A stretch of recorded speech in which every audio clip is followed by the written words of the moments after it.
Show you how to make Cove Lighting. I've been working on this one for a bit, and this is the best way that I've figured out how to do it. So if you're in the ceiling plan, let's make a cove that we can use.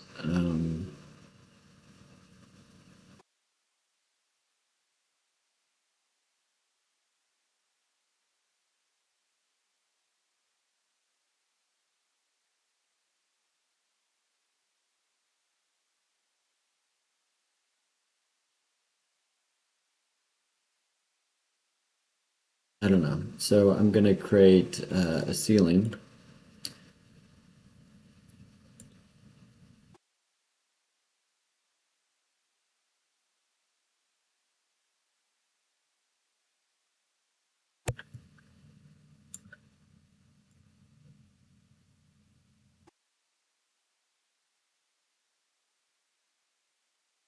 It's here in the middle of uh, the room.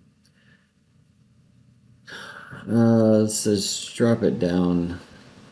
Let's see, probably from the level 2, drop it down, like say, well, go from level 1 and go like say, I don't know, 10, 8 feet up, I don't know. And then let's change a few things. Let's go ahead and, oh, let's have those drop through it. It's not realistic, but it's at least something. Now let's look at our 3D view. I've got a section box here. That is really low.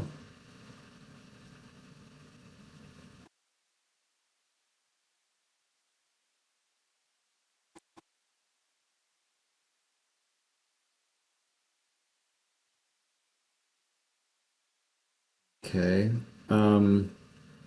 And then let's imagine that we were going to try to get light to bounce off, like tuck back into here. So I'm going to need to create some walls connecting these two things. So to do that, let's just go to this level, and I'm going to create a wall. And that wall will go from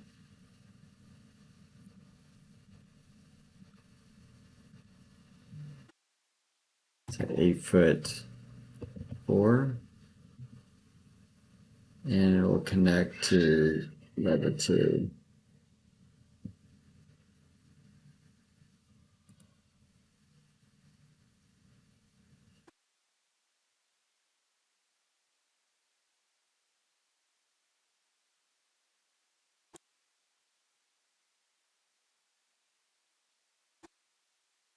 And we'll trim it, connect those two things. And it looks like maybe I need to just give myself a little bit more room here.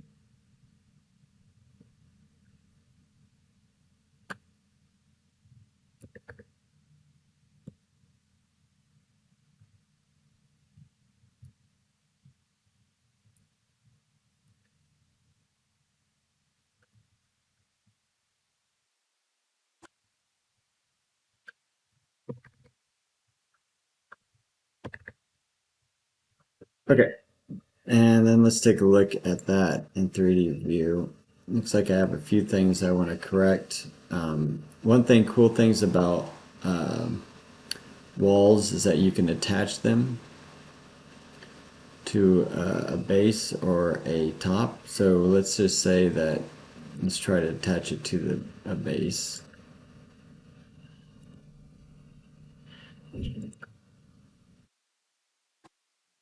That didn't work. Let's attach to a top.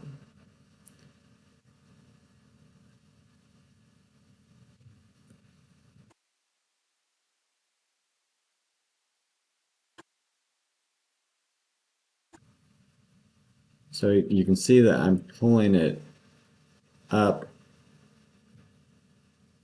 to that, and then I can lock it on. Now the great thing about this is that because this is it's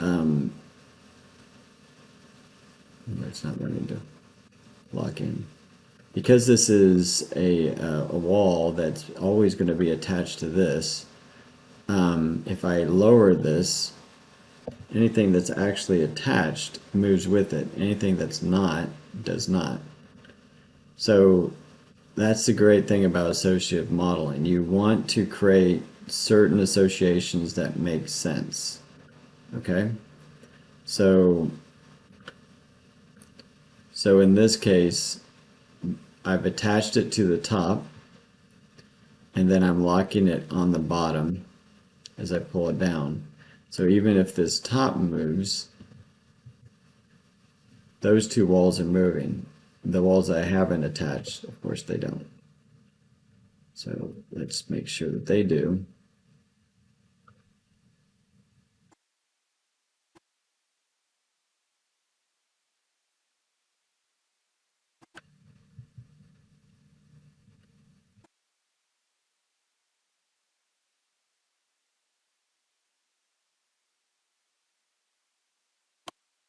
For whatever reason, that one's being a problem.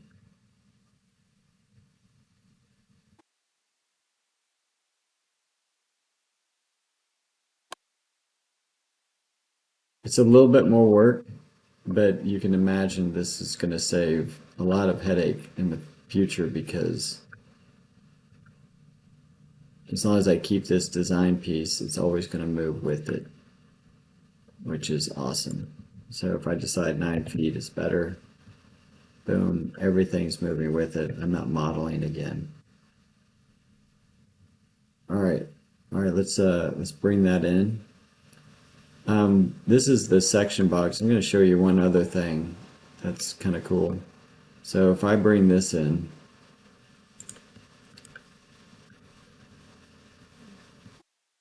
go back into here. Oof.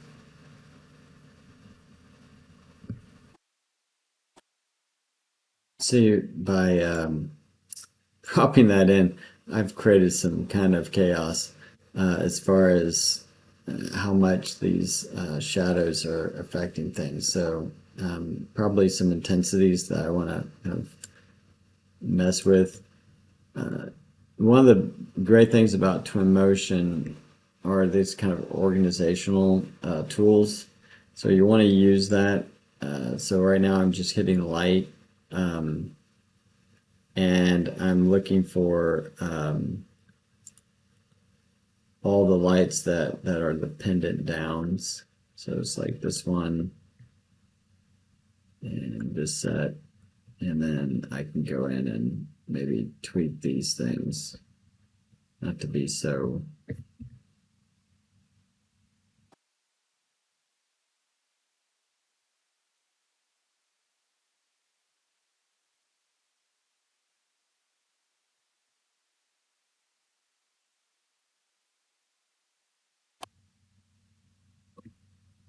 All right, cool.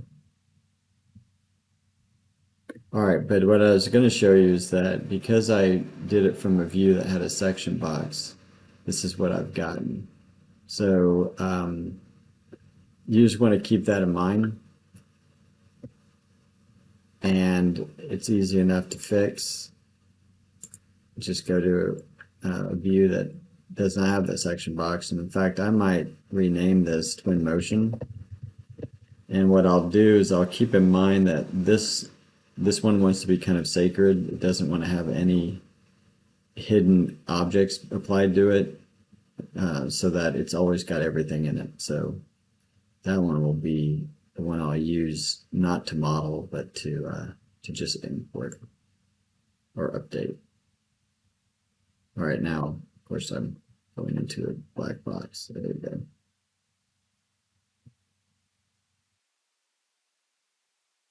Okay, so now we've started, but we really don't have any lighting affecting that. I will say that this light seems a little bright. There's some shadows there. Not really liking the fact that these those recessed cans are affecting the scene. So I might actually go in and turn those off for now and maybe even rethink their placement and or if they're necessary. Ooh, that's a lot. All right, if that happens to you, you might go in here and just raise the exposure slightly while you work. Because that was too dark. All right, so now we have these coves. Now we need to fill them with light. All right, now we're going to fill it with light. So what we're going to do is grab this area light and okay, right now it's going down. So I'm just going to turn it through, plug it here, 2 degrees, using the scaler. Well, actually I'm going to use this. So I need something that is pretty much the size that I need. So maybe something along those lines. The tricky part is just moving it in place at this point.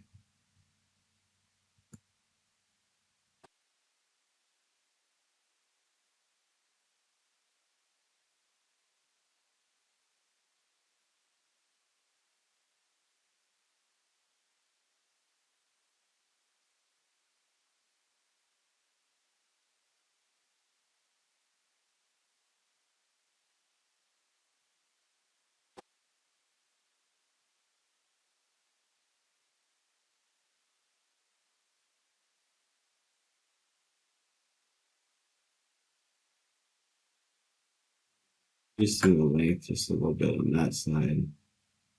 It looks like it's just a little bit less there. Good. So let's take a look at what we're getting. Maybe a little intense. You should be aware of is you have this area light, or at least I do. It moves off. I'm going to just go to light so I can see everything.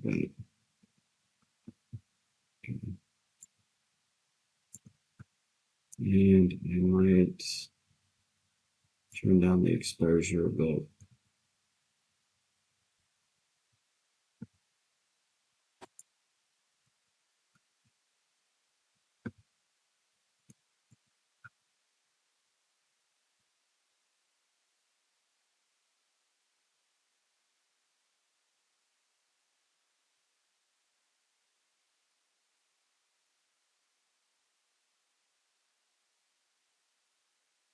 Depending on how much you want it to flood out, so that would be good.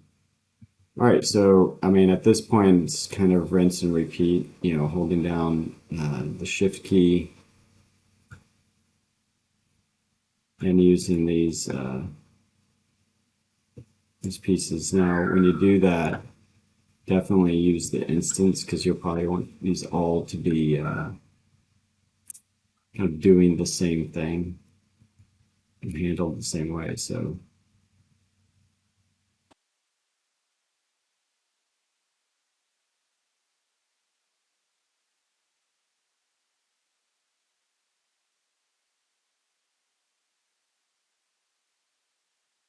I should have grabbed it in a different way.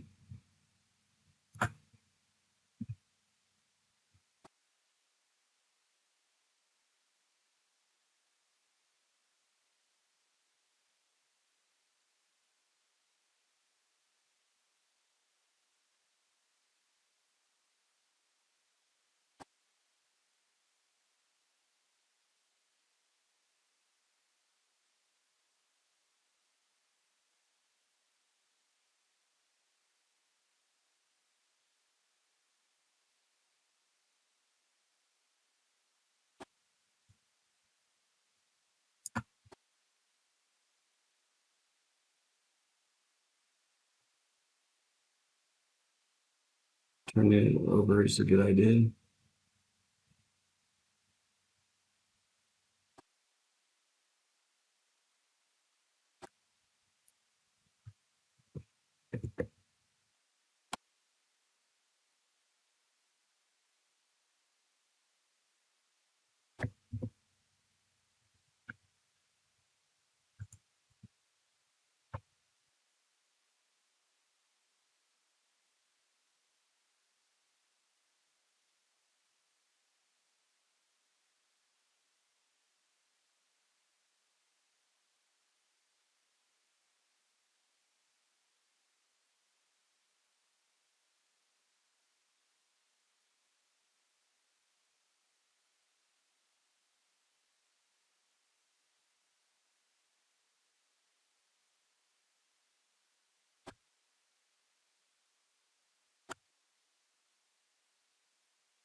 All right, so I've got the two set. I mean, essentially you can do the rest if you have coves on all sides. But that's how you get